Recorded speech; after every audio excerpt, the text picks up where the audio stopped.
Hello, everyone. My name is Colin Goldberg, and I'd like to welcome you to the 98th Techspressionist Salon.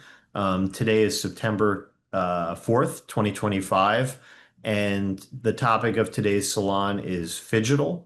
That's Phygital, which is a portmanteau of the words physical and digital. I'll get a little bit more into that as far as a definition goes in a moment. But before we get started on the presentations, I'd like to invite Cynthia Rubin to the floor. She has a couple announcements about the upcoming Techspressionism show in Uzbekistan. So Cynthia, take it away. Okay, so the main announcement is that we have a catalog, and I was able quickly this morning to put the link online. So I'm just gonna share for like 1 second over here.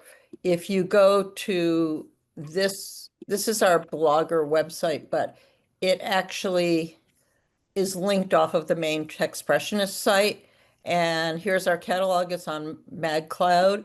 And if you click on that, you get it, and it's free to read. So you can just click here and go read. And the thing I wanted to make sure people saw is that the little arrows to go through it are hidden over here. So if you're not looking carefully, you go, well, that's a nice cover. I wonder what else they have. So if you click on it, the little arrows, you can read the whole catalog for free.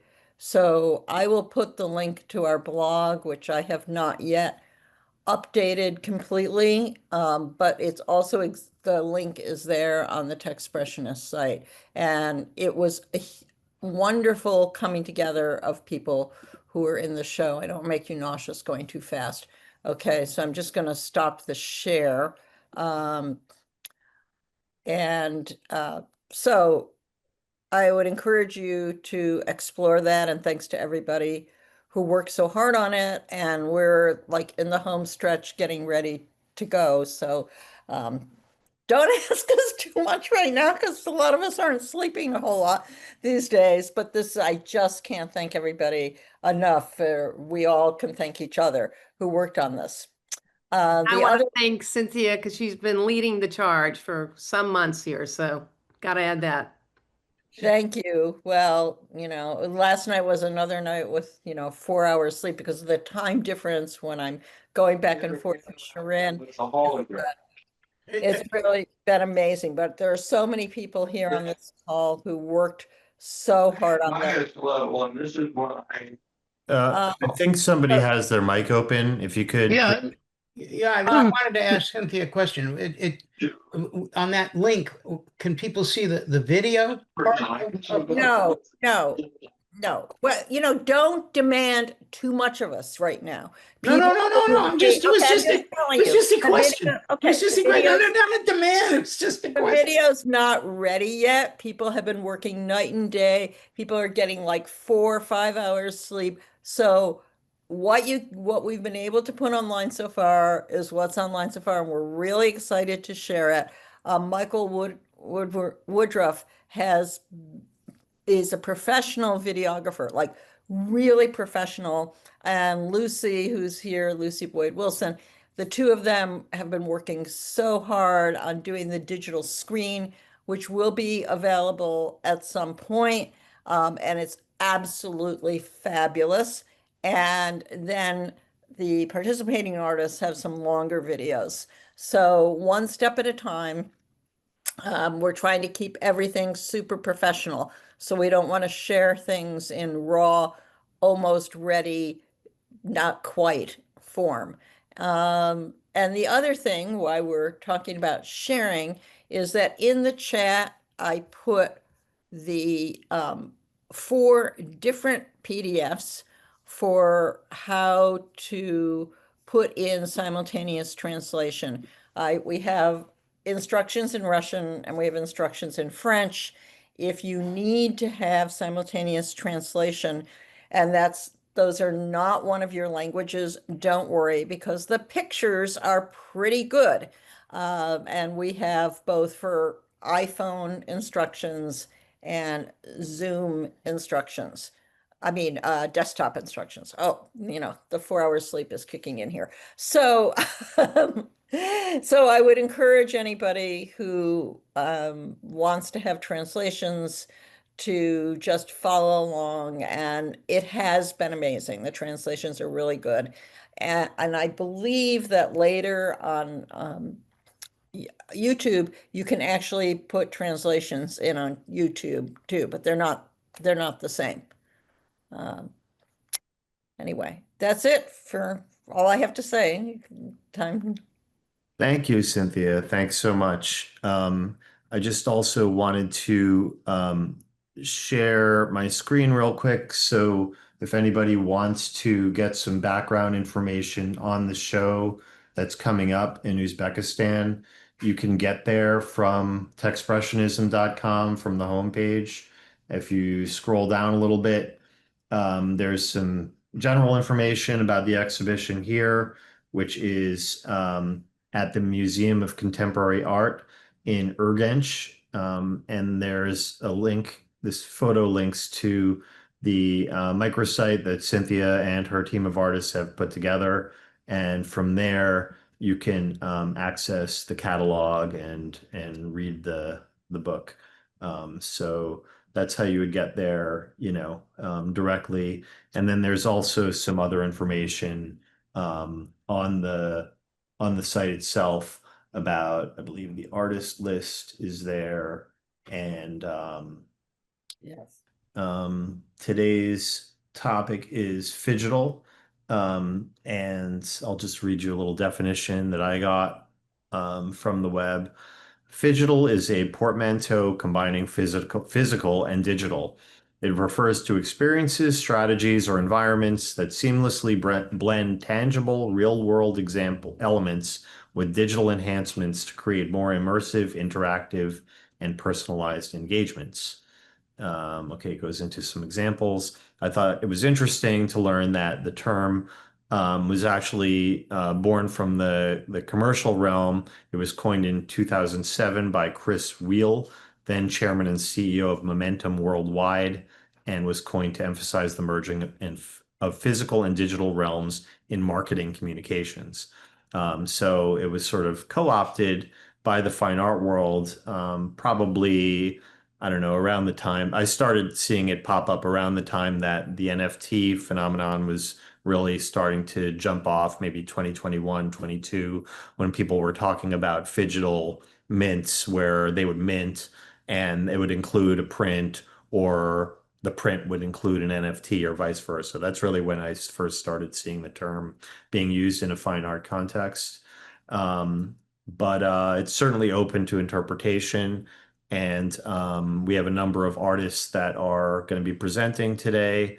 We have Ann Shapiro, Roz Dimon, and myself kind of signed on to give presentations. But after each one of us presents, I would encourage anyone else in the Zoom to jump in and share some work that, might be relevant to the topic. And I think, almost anything that ends up being, produced as a physical object in the end could fit under this umbrella. So that being said, I'm going to ask Ann Shapiro to kick us off. Okay, I got excited with the topic because I didn't know there was such a thing as Phygital. And first of all, I love the word. I love how it sounds. And so I went back. I haven't done too much of it. Well, and I'll talk about what I have done. Most of the work I'm going to show you today is involved with climate change, because that's my main topic, my major topic, the thing I focus on. Obviously, I do other stuff, but this is it. And this is, so this was essentially a painting. The background was painting, and I call this Help, I'm Melting. And this is an older piece. I actually remember finding this piece online. I take most of my stuff online, I take all my photographs mostly from Wikimedia. So this was probably an early, fairly early attempt at what I didn't know was Phygital. I'm assuming that is. And whoop. Okay.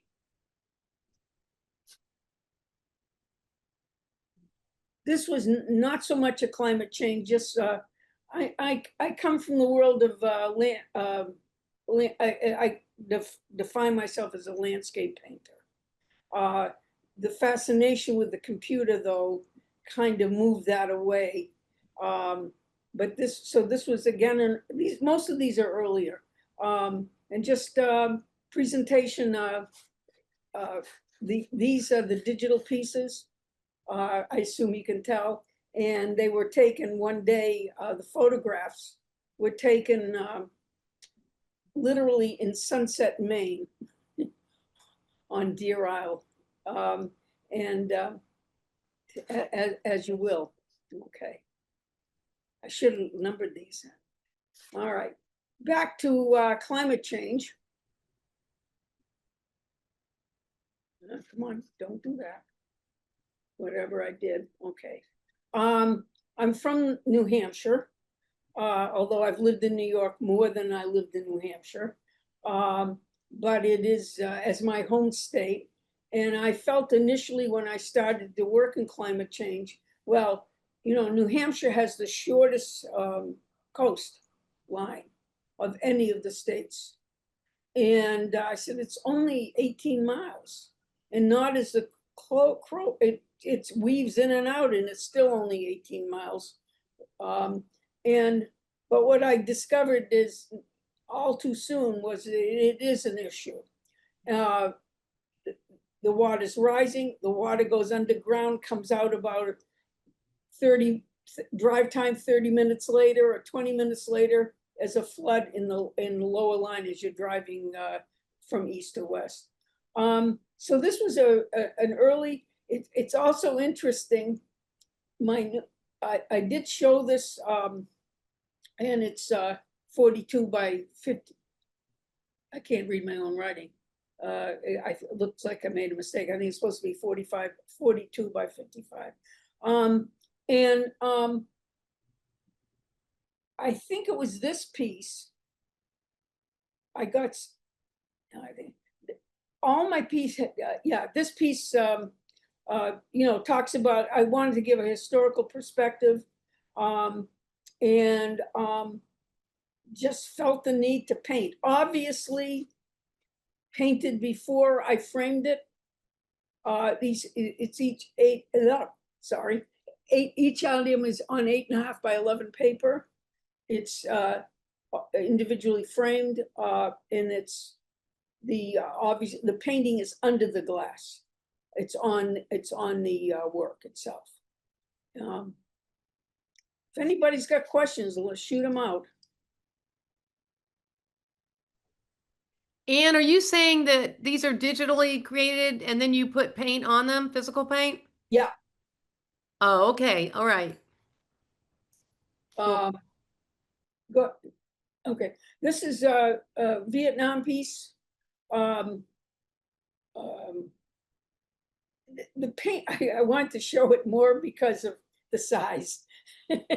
There's not a lot of painting on it. It's mostly down in here and in a few areas up in this area. I kind of loved this piece. It was it got a little out of hand, but now I did another one. Number of these pieces I've I don't know if they're new pieces that I worked on based on the work done here and reduced the size to 18 by 24 inches. And several of them are now in the collection of the Heller Museum in Manhattan and the Racine Museum of Art in Wisconsin. So that's kind of fun. Okay, this is painting with digital, the painting with digitized work put on it. Some of you will remember the first horrible heat wave in Paris, where so many people were killed and died from the heat. This was my response to it. And so it's a painting with work. I don't know. Is it technically Phygital? I don't know, because these are copies that I pasted on. So it's two ways in any case. Yeah. I do tend to go New England on my work. And the heat is maintained itself. This was again this was a digital piece, usual thing, use of my photography is some of the work, and then I collaged and drew on the piece. I see I need to fix that up. Okay, I have another New Hampshire piece with this is. And I'm going to skim over that. This technically meets the definition, but it's awkward. The original piece was a painting, which I digitized, 2 paintings, which I digitized both paintings and recreated a new piece from it. I call it Phygital. All right, that's it, folks. And I'm going to stop the share and see what happens. Any questions? I'm happy to respond. I have a question, Yeah. but I think other people do too. Nagin has a question. She can go first. Do you want to talk first, Nagin? Oh, I don't know. Looked like she had a question, maybe not. You know, the large tile looking piece that I can't remember the name of it, where it went around the corner and you were standing in front of it. Is it? Go ahead. That was so impressive. Is that when you work on those, is it a tile piece of a large vision that you have, or is it small little individual pieces, and then do you move them around to make them tell the story that you want them to? I mean, it's kind of curious. I'm just if you can understand that question. For 2 reasons, I kind of stopped doing the ones that I did some pieces that were 13 by 19 because I could print them in my printer, and those were 8.5 by 11, and I framed them individually. It took 2 people who knew what they were doing all day to put that Vietnamese piece up. And I was at, I have not done that recently. I have a lot that way, many of the ones we saw. I was at an opening at the Heller Museum one day, and the rumor came around that there was going to be a traveling show of climate change work. I think it was, yeah, it was a climate change show. That's what I heard that. And I thought, I want to go, I want to try to get into this show. And I immediately it came in a flash, how to I have changed the piece to redo the piece as 18 inches by 24 inches on canvas. And I did. And the work, so much of my digital work on climate change that if I'm showing it, I tend to show it now at 18 by 24 inches. And is that 18 by 24 composed of all those smaller images, or? I did the work. I redid the work, and if I can see if I can find it quickly, or I guess my question was, do you when you have all those different images up, which it looks like they're all individually framed, do they go in a certain way that you? Oh yeah, it followed the narrative that I had created. Okay. Yeah, it didn't juxtapose. There's a story there. You can feel it. Yeah. It might be interesting. I never tried it. It might be interesting to to see it, to see it. If we have a chance, I'll look up a couple of those pieces, especially the Vietnam piece, and how I changed it. The change is dramatic. But it would take me a few minutes to find it. You want to do all the questions during the presentation, Colin? We usually do it at the end. What do you want to do? Do you have any feel? Yeah, why don't we hold them to the end just so we can sort of Okay. And I'm going to move through, Okay. or at least, through the people that sort of have volunteered to present initially, and then, we can open it up for other sharing if people feel so inclined. So I think, Roz, you are the next up. if you'd Great. like. Okay. Yeah. Sorry, and I kind of let us into that, but then yeah, we can continue it later. So, Roz, you want to take it away? Sure. I'm just sort of ad-libbing here and bringing up different things and concepts. I always kind of liked Phygital, but not sure I understand the word, but it's always been about physical going to digital and digital going to physical, mainly the latter for me. But I'm just going into a presentation because I want to talk about how I got into these pieces I do called diamondscapes that are these multi-layered, what someone would call, augmented reality maybe in the virtual space. They're multi-layered on the web, but they're still paintings online. And I'm just going to, this is an older presentation, and I'm just showing a few things. Oh, I just thought it'd be kind of curious to look at this Jasper Johns painted bronze. I stuck my Wacom pin in there, making my comment. Can everybody hear me? Everything cool? Okay, good.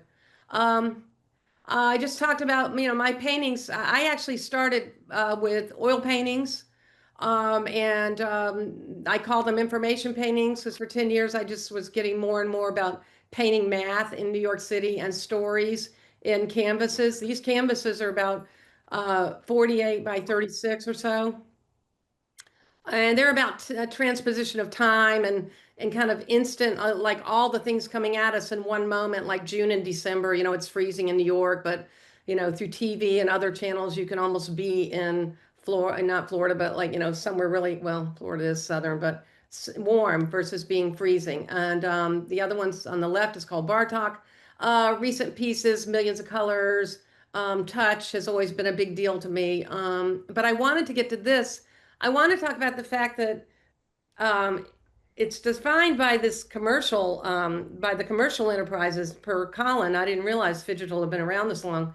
But if it's about commerce, what's funny is that I think one of the powerful things that ignited my diamondscapes or was taking a course in iconography, which is it's like the most uncommercial physical thing you could ever see, even though people do sell icons, but you're not even supposed to sign your name to them. And they struck me so much after 9/11 that I went and actually I wrote a few icons. And I'm talking about this because this is very physical, very non-commercial, almost like a prayer. It is like a prayer. And this is one of my icons, just showing how they get layered until the final icon. And this is, of course, a recent piece I came back to my studio and made this piece where it wasn't physical. It was physical and digital. The way I make the diamondscapes when I'm working in Photoshop and I'm thinking about a story and the storyboard's on the wall and it's in my head and I'm making all these layers and I also was thinking about the fact that like an icon, I wanted people to be able to go deep inside this painting into the Z space, because that's what an icon does. It's like it invites people into a prayerful kind of meaningful relationship with a multi-layered image. I'm only gonna this is just some of the images that go into Pale Mail and the brushes and the everything you can do. But it's a duality for sure, because I love lately that at least digital's maturing to the point where we say things like fabricated as, you have this piece like Pale Mail that I'm showing you here, designed to go very large inside the screen, at 300 DPI with multi-layers, but also I worked in the web in corporate a lot as well. When I was doing all these fine art pieces, I've always kind of blended those things. But the idea being that it's on the web is the interactive story, but it's actually this piece coming to life before you, is the concept. I'm going to just quit out of this because I'm just kind of going around and showing different things. I wanted to show a piece that I haven't talked about too much that I did. I think a lot of you know about my diamondscapes, which I've been talking about, that are physical and virtual. I did a piece during COVID called La Vida en tiempos de COVID. This is the first time I was working totally digitally. I mean, so totally digitally. I mean, this is when I think we really started going here with expressionism. But I was working with these kids. I'd gotten a grant to work with them to create our own diamondscape the year before, and COVID hit. So boy, we were really doing the virtual thing. The kids would be on screen. Here, this shows a picture of me on screen. You can see the kids that I'm talking with them. I never used any tools that they didn't. We gave them all crayons. We did all of our conversation because it was COVID. Nobody could get together. It was like a 6-week course with 2 of the people from the Children's Museum of the East End, which is a fabulous museum in Bridgehampton, if any of you can go. This piece is actually, speaking of Phygital, it started virtually, which is where all of my digital work starts, nascent in the computer. But it goes out to whatever I decide. But usually these are backlit light boxes, like LEDs. They just stay plugged in forever. And they're usually about 48 inches by 36 inches. And it's physical, and they're less than an inch deep, and they look like a computer screen. And that's one reason I like going out to them that way. But here I'm just working with the kids and with several teachers from the school. We would meet every week and have a class. And I would talk about something, and then we'd sing something from Selena and have a great time. These kids were precious. And just showing you my process. On the right-hand side of my studio here, you can see on the top, not the glass of wine, please, you ignore that. But above that I'm putting together all of their imagery. It's the first time I made an image composed of other people, in this case, kids from like 9 years old to 16, their images and their thoughts about COVID. I was also recording them. And it's very raw because my sound guy, Peter Grossman, I would get the sounds from the mothers of the children. They would send them over my phone, and then I would share them with Peter. So it was a very exciting thing, and these kids were so inspiring. They would just put their little heads down. I'd say, okay, when we do a little lesson, we would look at someone like Diego Rivera, Frida Kahlo, and then I'd say, now look, we're going to do a little lesson. Let's draw with our own crayons, and we would give them a lesson to do. I mean, at least a subject, so it was just a really fun thing. And I took all of their images very selectively and made this diamondscape. So now we're going out to physical. And here's a little kid in front of this diamondscape called La Vida en tiempos de COVID. It's got a bronze frame with a QR code. And the idea in my pieces with the physical digital realm is that I'm not doing these magnificent, Rafik Anadol kind of things where you immerse in video. People always say, oh, Roz, you work in video. Not really. I'm working in a still image, and my interest, going way back to the icons, is to bring people into that space and to go inside that still painting. So if the internet's not working, this piece still has to have some real love and beauty to it. But these are all their images that I made into this impressionistic piece. James, my husband, you can see him on his phone. He's just clicked on the QR code. And when he goes inside this piece, he has an experience. And I'm going to show you a little bit of that experience real quick here. I guess I'll try to go into full screen. Hope I get back to sanity, but hope you can hear this a little bit.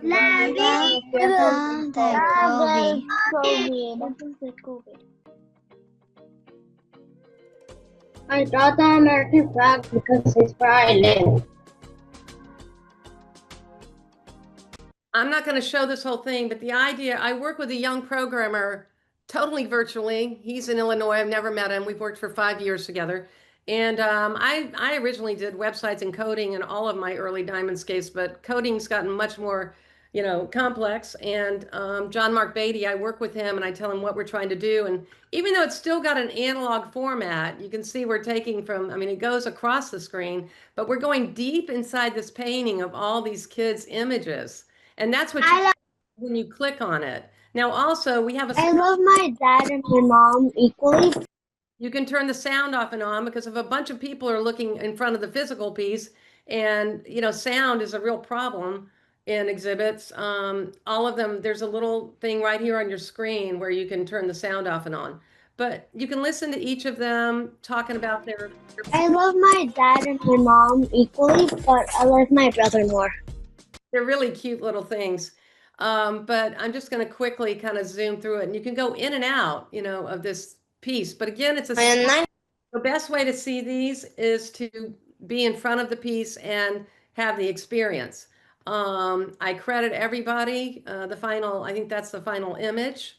Take a little look there.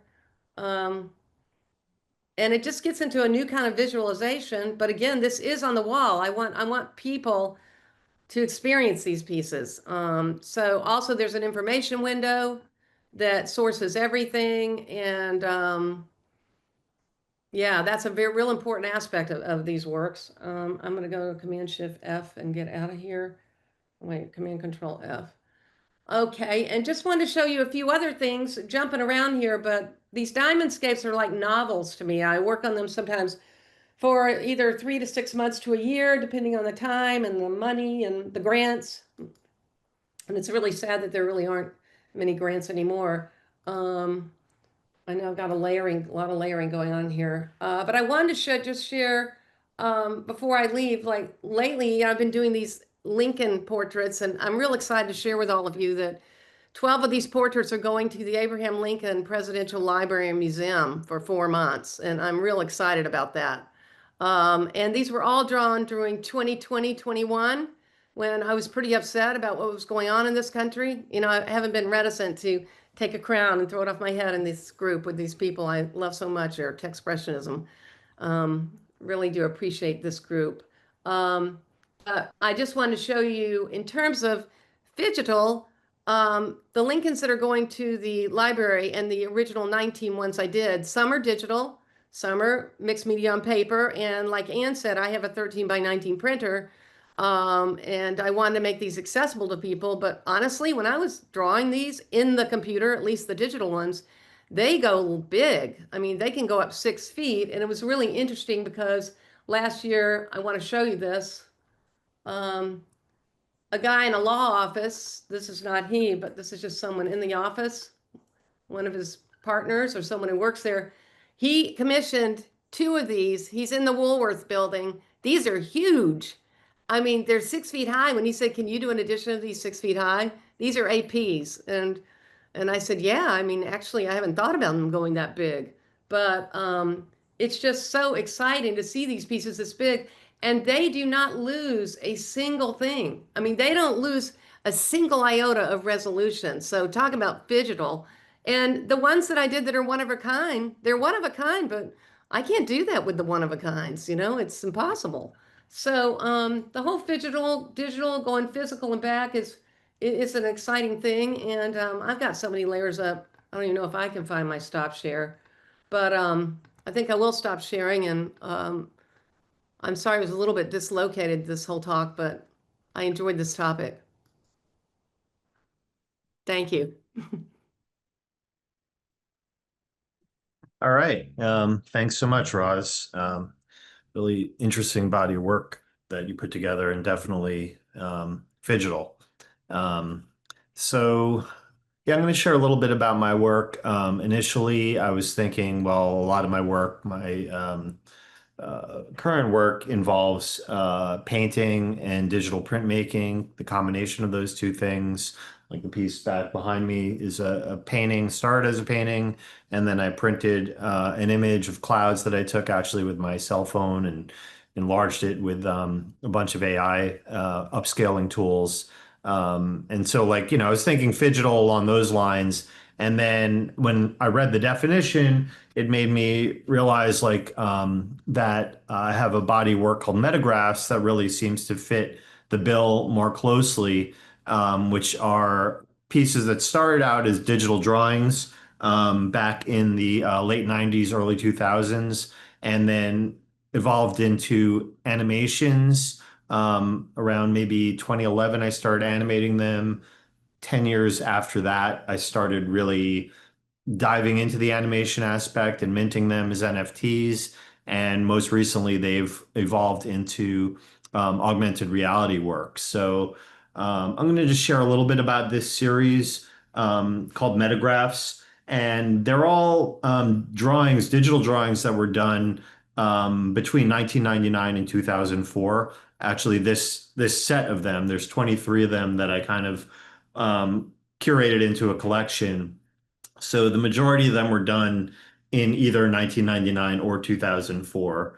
And I've compiled them into a book. It kind of started out as an NFT project in conjunction with this group called Niftorious, which they were running an NFT workshop for a little while, and took a bunch of us through the process of minting a collection. And that's sort of where it took this project into another phase. So, but they started out as vector-based digital drawings, which pretty much means that instead of a grid of pixels, like in a Photoshop image, they're defined mathematically. And that's kind of what vector art means, is they were drawn in a program called Adobe Illustrator, also with a Wacom tablet and stylus.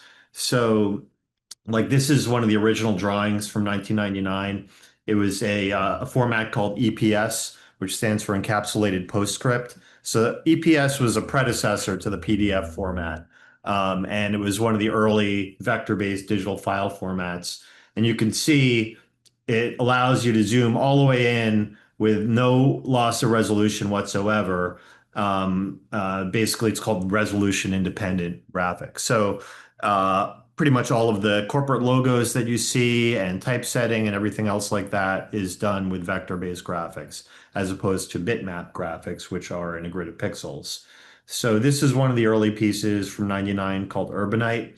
And one thing that I noticed that I thought was interesting was that with this EPS format, it actually allows you to open up the file and look at it, which I thought was very interesting. So like if I take the actual EPS file, you could open it up in a text editor and see the code, and you can actually see the creation date, 5/10/99, and then essentially code. So encapsulated PostScript is a programming language, essentially, that tells the output device, the printer or whatever it is, how to draw that drawing. And every line, every color, everything is in this document as plain text, which I thought was really interesting when I learned a little bit about the difference between vector graphics and bitmap graphics.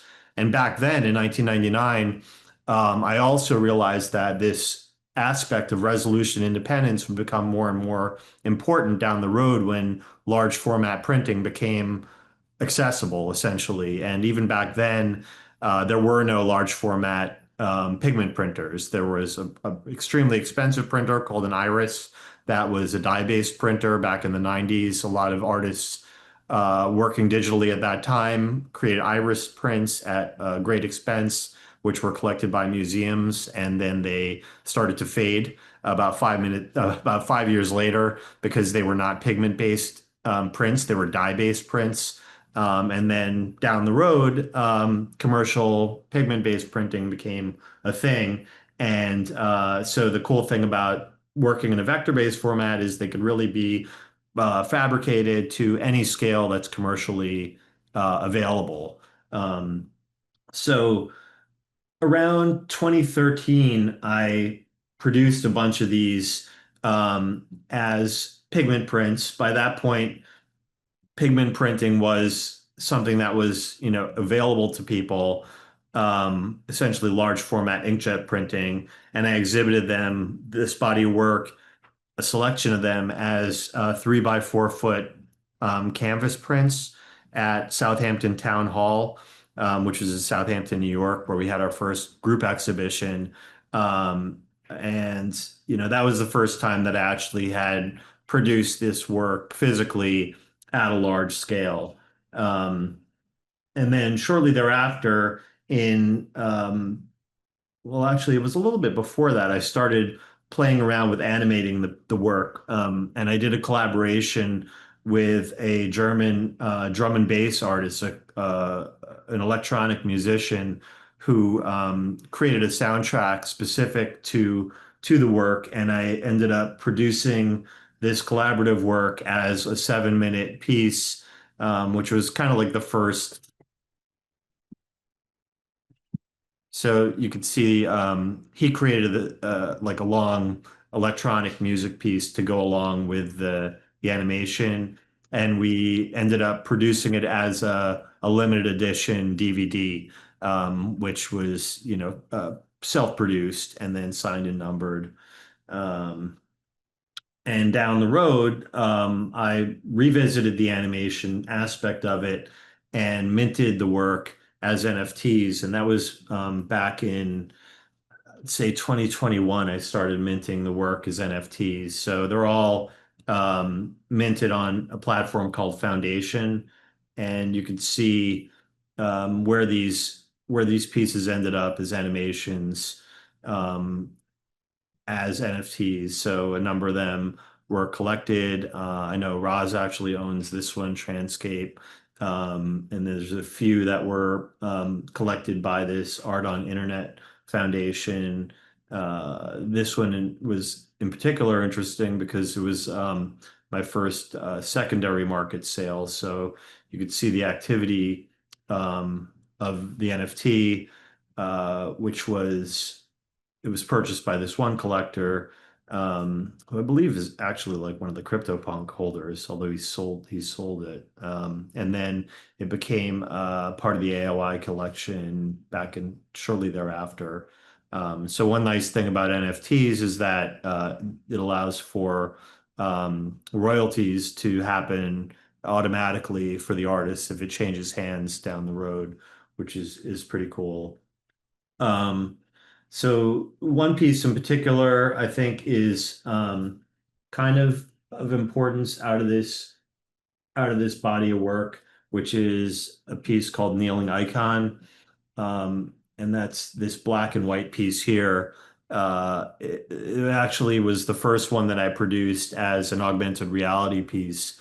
So after minting a bunch of the work, I used a platform called Artivive to link the animations to the still image. So when you're viewing the still image with a mobile app called Artivive, it actually it recognizes the image and switches it with the animation or the video, what have you. So this was an experiment. It was sort of a proof of concept that I did as a part of a pitch to come up with something that would be a larger scale version. Um, and that ended up being a piece that was exhibited in Southampton at the Southampton Techspressionism Digital and Beyond show. And then it was selected as a piece that was included in a show called Art Now, which was at Hearst Tower and subsequently purchased by Hearst. So you could see it installed there. That's in Hearst Tower. This guy's the CEO of Hearst.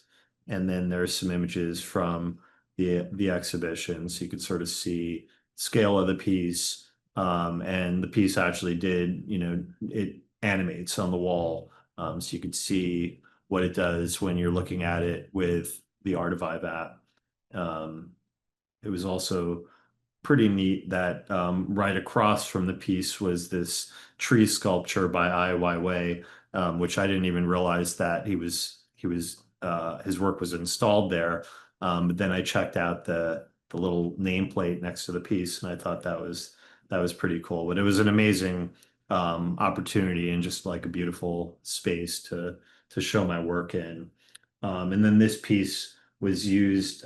It was eventually installed permanently in Hearst Tower, so you could sort of see. I made a little reel. I don't know if we could. There's audio, but basically, I went back there this past summer to check out where it had been permanently installed, which was in one of their conference rooms. And the building itself is pretty unbelievable.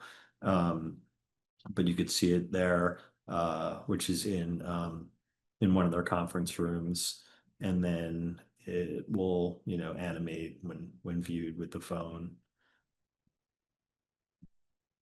So, and this piece got its name, Kneeling Icon, from the fact that when I first created it, it didn't have a name. And more than one person actually said to me that it reminded them of the Virgin Mary, like a Pietà. And I thought that was really interesting that it was such a specific interpretation that was not anything that was intentional. So that title, Kneeling Icon, came from that idea of sort of like a religious icon, which relates a little bit to what Roz was talking about just before. So, and that piece was used as a cover for a book that I created around this body of work, which is also called Metagraphs.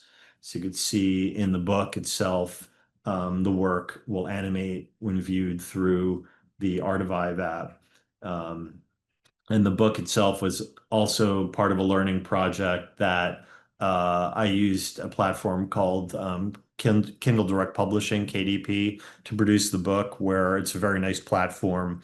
If you lay the book out or lay a document out using InDesign or another design program, it's a print on demand type of setup. So that is something where if you design it and upload it through KDP, it becomes available on Amazon in a print on demand format. So was able to publish this on Amazon, and it has a forward by DJ Spooky, Paul Miller, who was involved in a couple projects with this group.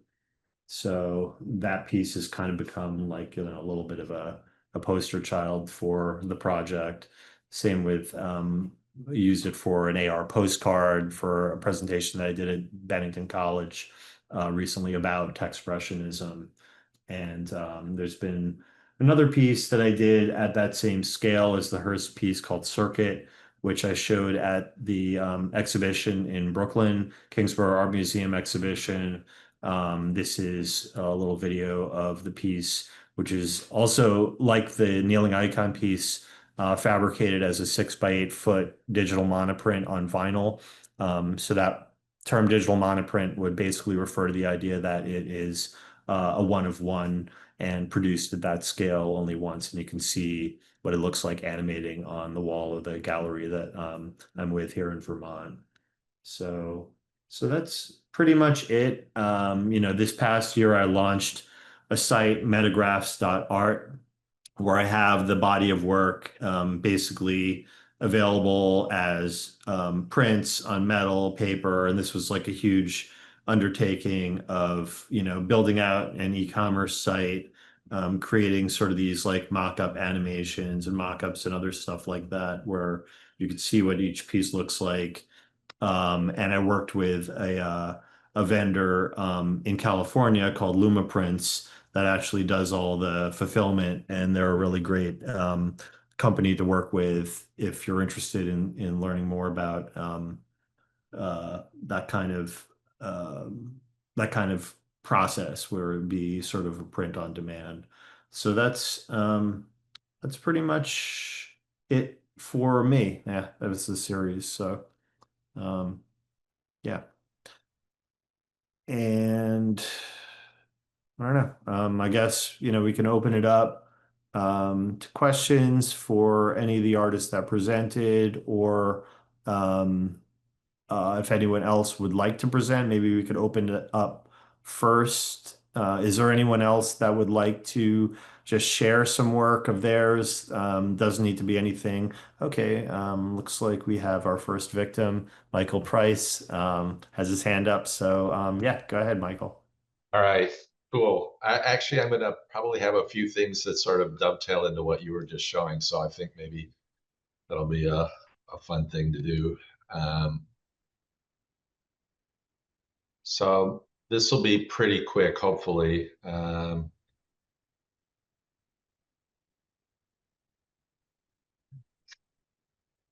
So this was a piece I did for an exhibition in.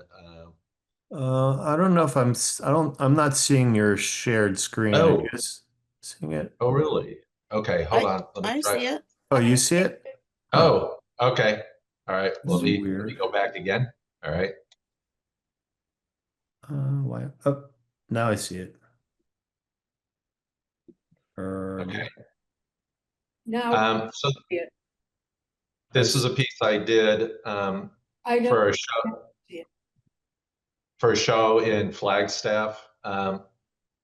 They're one of the few night cities across the country because the darkness is so deep there, and so there's an observatory there, and there was a show dealing with astronomy, and this is a piece titled Anno Domini 1054. It's dedicated to an event that happened in the year 1054, a supernova that's now known as the Crab Nebula. And so this is a piece.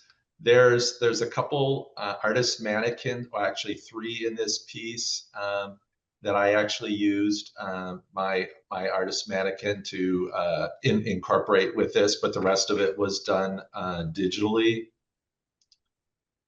So, Colin, just to kind of follow up in what you were talking about with being able to use vector graphics, using fractals also is a very similar thing because that's all mathematically based. And basically, there's a programming language. It's a text-based that you can save out, and it's very, very minimal. And it's only when you actually decide how large you want to print that it becomes a bitmap. And so this is mathematical, and I incorporated some physical gestures to go along with a fractal. Same thing here, another mathematically based image where I incorporated some hand gestures to make it look like it was more art-based. Here's one that I had in a show in 2020. The QR codes that are in here actually work. They still work. And in the center here, there's a framed piece of art. And one of the QR codes gave clues to the title of this art piece. And as part of the show, I had this print available. And the person who guessed what the title of the art, the first person who guessed what the title of the art won the piece. So that was kind of a fun way to bring in physical with digital. This one was in the Southampton show. This was also an AR animated piece. And I have to give my thanks to Lucy Boyd Wilson for doing the animation for me, working with me. We worked quite a number of months together to animate several of the pieces that I had in my show in Phoenix, but this one was in the Southampton show as well. Same for this, another fractal piece that got animated, and it's an AR component. And this last one is very interesting. This is also another fractal image. I call this push pin abstract. And what I did was I actually took a photograph of a small push pin, and I used the fractal program to locate all these images of the push pin all over the place. So it looked kind of like an abstract expressionist painting. And I still have the push pin that I used to create this piece from. So anyway, that's what I quickly wanted to share. So thank you. Oh, and here's my art mannequin. Awesome. Thanks. Awesome. Thanks, Michael. I see also in the chat, Lucy Boyd Wilson wants to share. So go ahead, Lucy. Great, thank you. over the years, I've enjoyed creating some pieces using a Connect motion tracking system, which is basically a camera with depth sensing. So I can incorporate the motion of whoever's standing in front of the camera with my animations. So just to give an idea, this is that is a Connect device. And what you see on the screen is an animation that well, an interactive experience that I call Memories of Rain. And this is a recording of an interaction.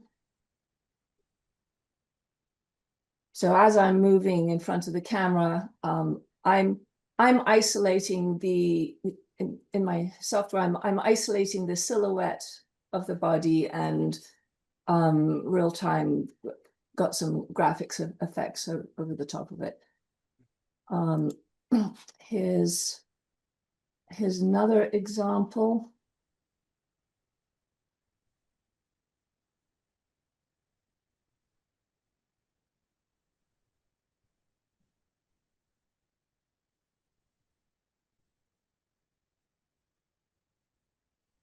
This one's got some music, but I forgot to share the sound, so you might not be hearing anything.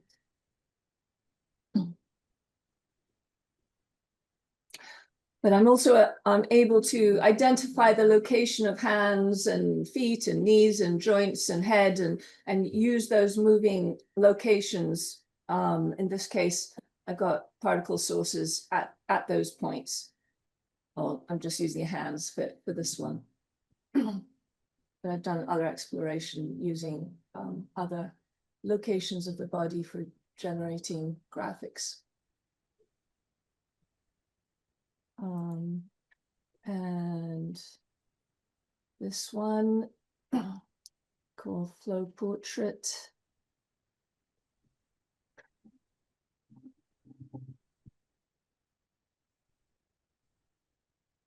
So this was using also the Connect, but I just used a single frame with the depth, the depth information that came with the image.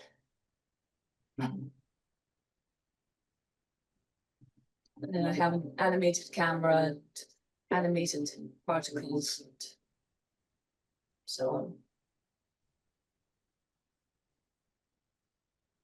So I figured this, using a device like Connect, it incorporates the physicality of whoever's moving in front of the camera and generating graphics real time.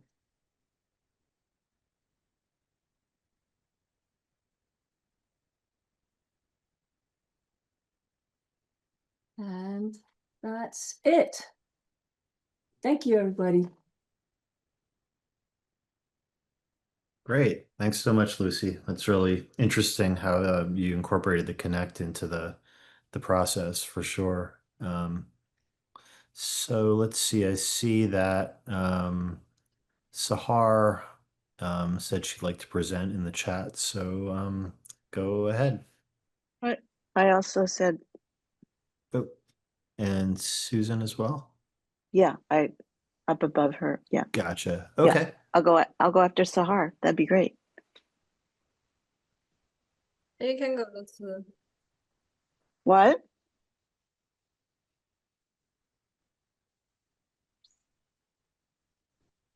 What did she say to go? Susan, you go first. Oh, okay. All right, will do. Thank you. So ironically, I am involved in two projects. One that is analog that I just finished installing 2 days ago, 100 artwork piece at a local gallery of a traveling exhibit. And I'll just show that briefly, but at the same time, not the same day, but the very next day, I got a notification that all 3 of my films that I submitted for MENA in Australia will be showing. That's the first time that's ever happened to me. All 3 of my films. are going to show at Mina. So I am thrilled. I'm thrilled about both of these projects, and they are a testament to the connections I've made that started during COVID, where I connected to international groups. This group, the Texpressionism group, and the International Online Art Collective, both of those groups have changed my art world into something I had never imagined. I mean, I know people say that, but I never imagined that I would be doing what I'm doing now. And so I'm going to screen share and just show briefly a couple of photos from the installation that was completed. We don't have signage up yet. And then I'll pick one of the films to share. Okay, so I'm going to share my screen, start broadcasting. Okay, it's coming. Optimize your video. All right, do you see my photo catalog? Yep. Yes, okay. So this is the installation of the work. I'm going to show this video.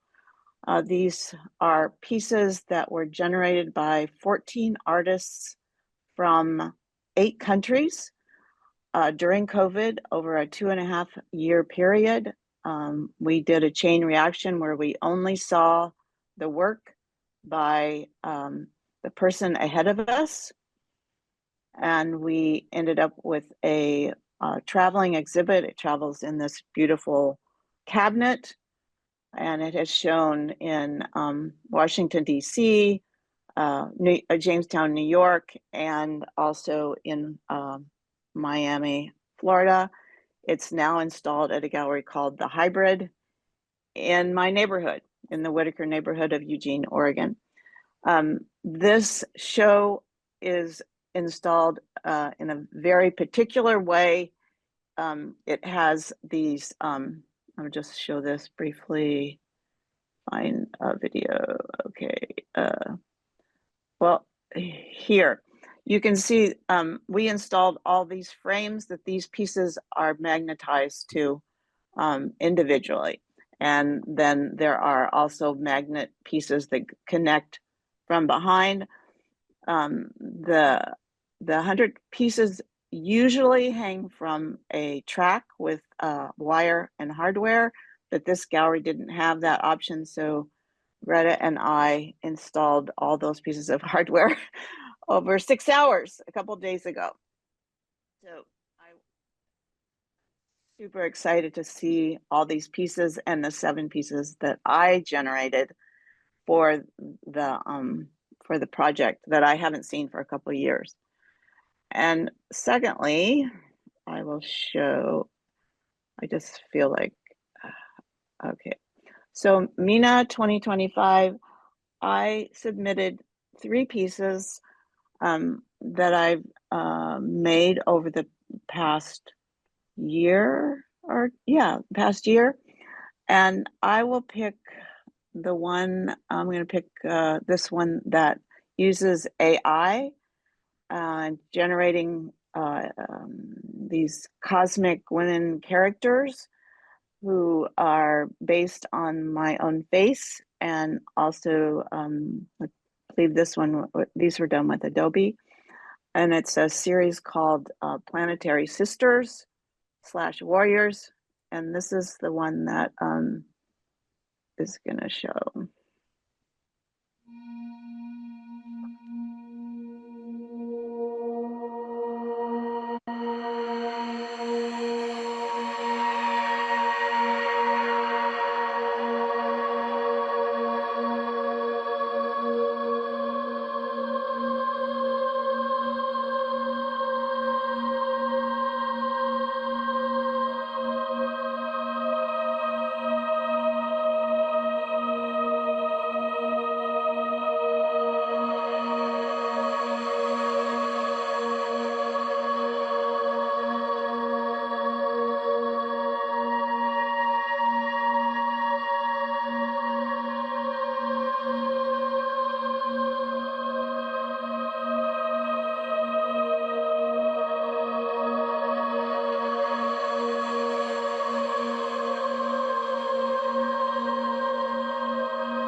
Okay.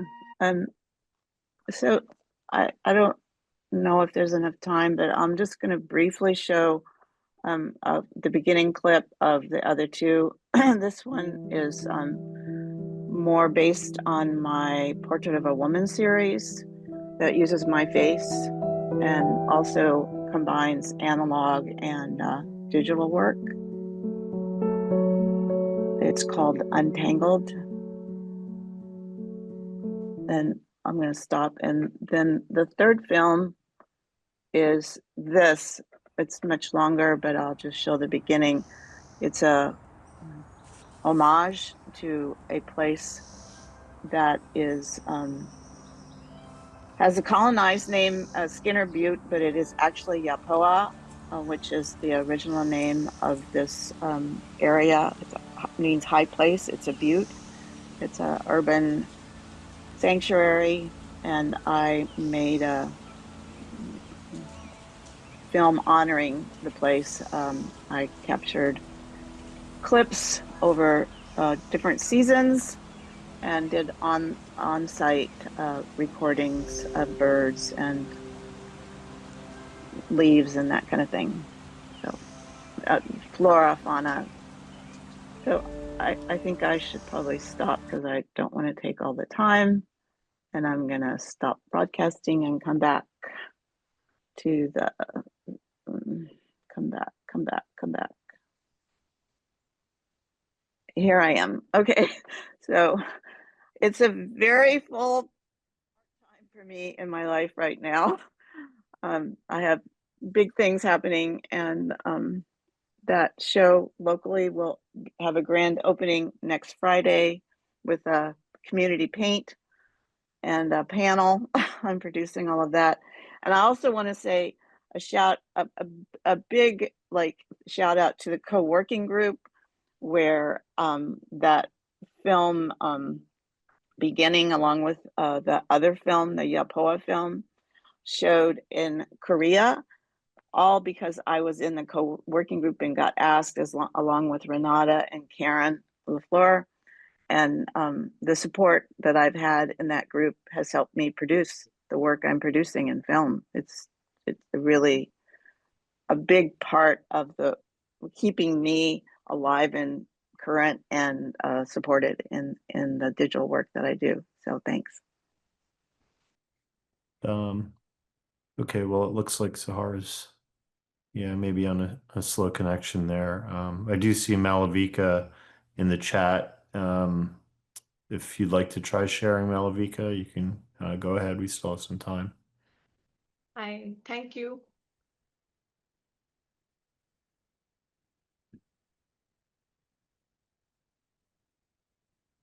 Is it visible? Yep. Okay.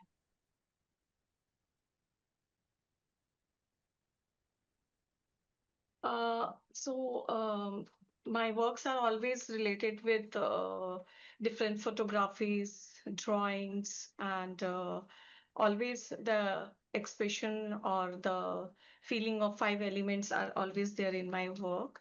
So more of technical side I'll be talking because we are talking about the Phygital.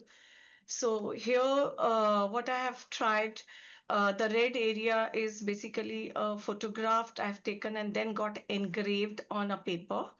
And that I have mixed up with the what is there on the right hand side, the off-white area, which is having a pen and ink drawing along with the embroidery, beads, and little bit of cut works also is there.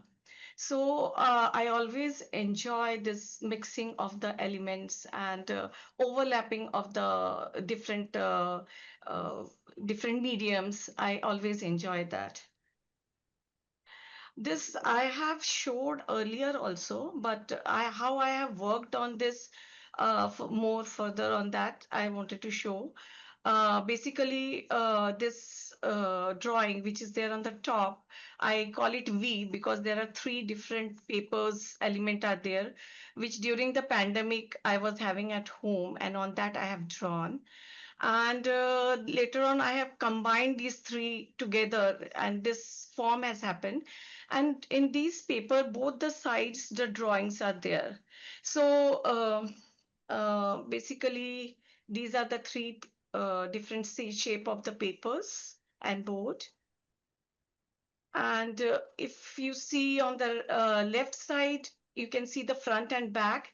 And if on the opposite of the sunlight, you can see the shadow is visible on the work. So I have scanned this, and later on I have created this different creatures on Adobe by using different tools. So with the pull factors and all, this has come, which even in MOA exhibition was also displayed, not this work, the other work. On this, later on, I have started adding a different type of colors or texture. Like in this particular, I have used a glitters. And in the next one, this one, I have used different stitches also. I will show you some of the close-ups. So how, for me, both the digital and the hand are important. It cannot replace each other. Each one has taken his own place. So this is just to show the comparative. I mean, this also looks good, that also looks good, is the elements I am just adding. And that addition is happening in a due course of time, not like just I felt in the starting only, okay, I will do this. It is while working on the images, I felt like adding the colors, adding the different stitches, textures.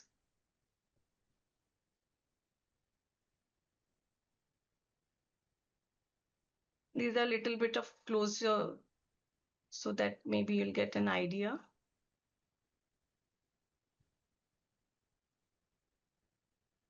Again, this work is also inspired from the same drawing, but again, I have given the same name what I have used. The tool is invert. The left side image is pure digital. I mean, after doing the hand drawing scanning, then it is digital.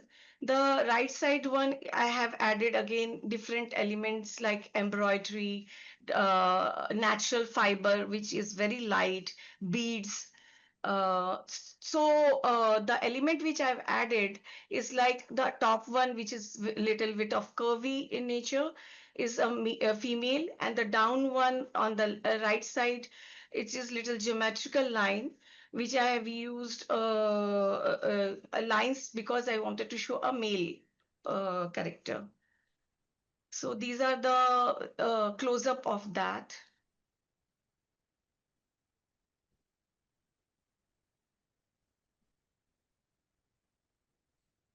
This is so when the breeze is there, the existence of the breeze you can feel from the movement of the fiber, and the shadow gives the feel of the light presence is there. The beads we have used is all the colors of 5 elements. So basically the feel I have tried to create, which is possible only when I am adding hand elements. At the same time, the image depth, the layers, it was possible only because of the digital.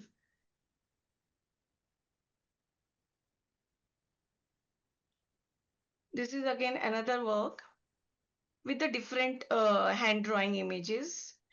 The comparative I've given is actually the color got changed because of the photography. Otherwise, both of them are same colors.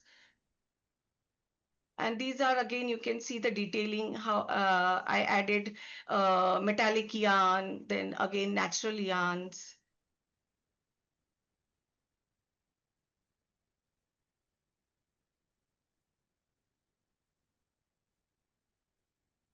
Yeah, thank you.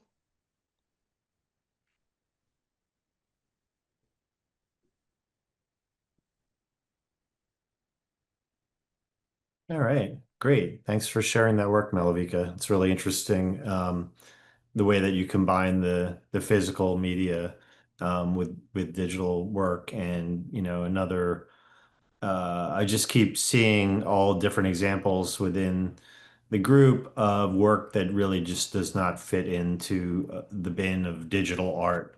And, I would say that as time goes on, it's going to be harder and harder for that term to be applicable to many different types of work as technology sort of embeds itself, more deeply into our society and just what's being made. So I see that Anne wanted to just share one more piece from her work, and then Erin has an announcement as well before we close. So Okay, try to make this quick. This is for those who saw the how many feet, the big Vietnamese piece. Then when I had an opportunity, I reduced it to, well, not that I didn't take it off.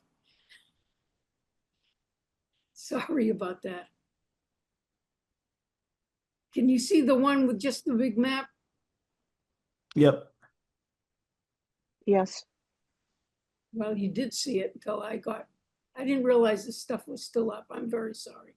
I just wanted to show you the,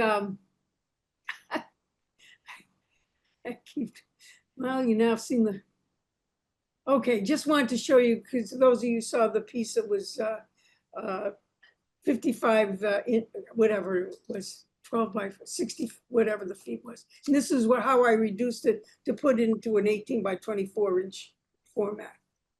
That's it. Thank you. All right, now I stop the share, right?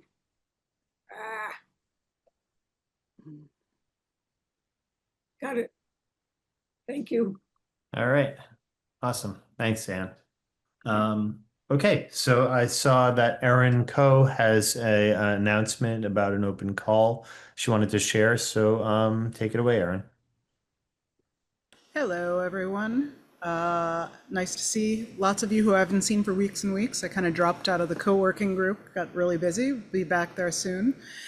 But very nice work, everyone. I wanted to announce that submissions are now open. We have an open call for the Every Woman Biennial, of which I'm an organizer and one of the curators. And for the first time, they are actually doing what I'm calling new media, because exactly what you just said, Colin, like it's not digital media, but for sure we have a section for artists who are very specifically using technology as a core part of their practice. I personally feel like that is far more interesting as someone who has always worked in layers than just an on-screen art. Having said that, we will have screen art, but this show is awesome. I participated as an artist in 2024. I'm going to put the link to apply in the chat. The theme this year is, the title is Spectalia, and the idea is spectacle, and that 100 years ago, when we look back, we saw the rise of fascism and like all these art movements that addressed what was happening across planet Earth. And we're really asking the question of like what we as artists are doing, how we're reacting, what we're making.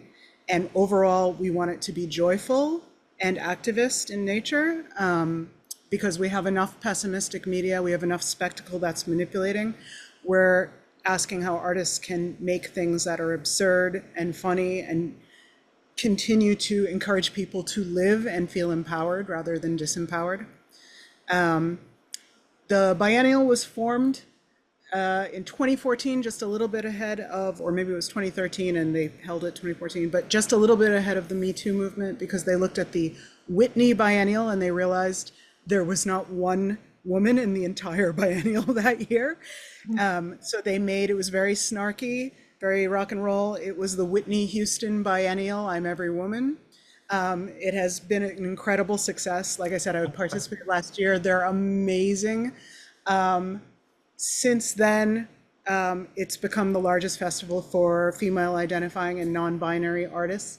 Having said that, I know you're recording this session, but I want to say officially, unofficially, I think at this point also, we want anybody who is an ally, maybe you're collaborating with a female identifying artist or you're making some work that is very relevant to the theme. I don't want to isolate people, but And what else can I say about it?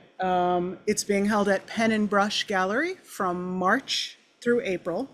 Pen and Brush Gallery is an incredible space. It's 2 floors. It's a gorgeous gallery, very legitimate, very, very nice legacy. It's been around New York for 130 years with the mission to highlight women artists and underrepresented groups. So again, joyful activism, kind of like weird and wonderful, and dictators want you to stop laughing, and we want to offer respite and empowerment to people and put on a really awesome show that inspires. And I, as the person sort of heading up the technology, am really looking for people who are doing wonderful experimental work, which is definitely this group. So please apply, please tell your friends, please spread the word, please come. We're going to have performances every weekend. It runs for 6 weeks. I'm going to put the link to the biennial and the link to the gallery so you can check it out in the chat now. And thank you for your time. And I'll probably be in the co-working group next Tuesday. So if you want to hit me with questions then, I'll be around, or you can email me. So, yep, thank you. Great. All right. Awesome, Aaron.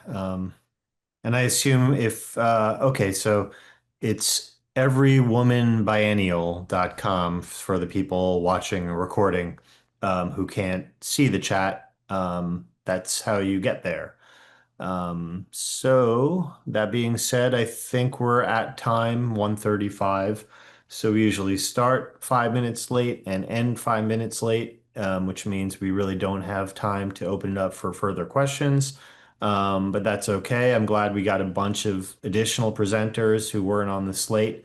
I had a feeling that we would, and that's awesome. So, without further ado, I'm going to close down our recording, but anyone who would like to stay, I saw another link there, penandbrush.org is the URL for the gallery. So if anyone on YouTube watching this wants to check that out, it's penandbrush.org, and everywomanbiennial.com is where the open call is located. So thanks, Erin, again for sharing that.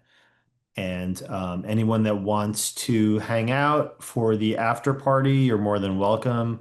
Generally, there's one order of business, which is to come up with a topic for the next salon. Whoever comes up with the topic is going to have to moderate it this time, strictly enforced.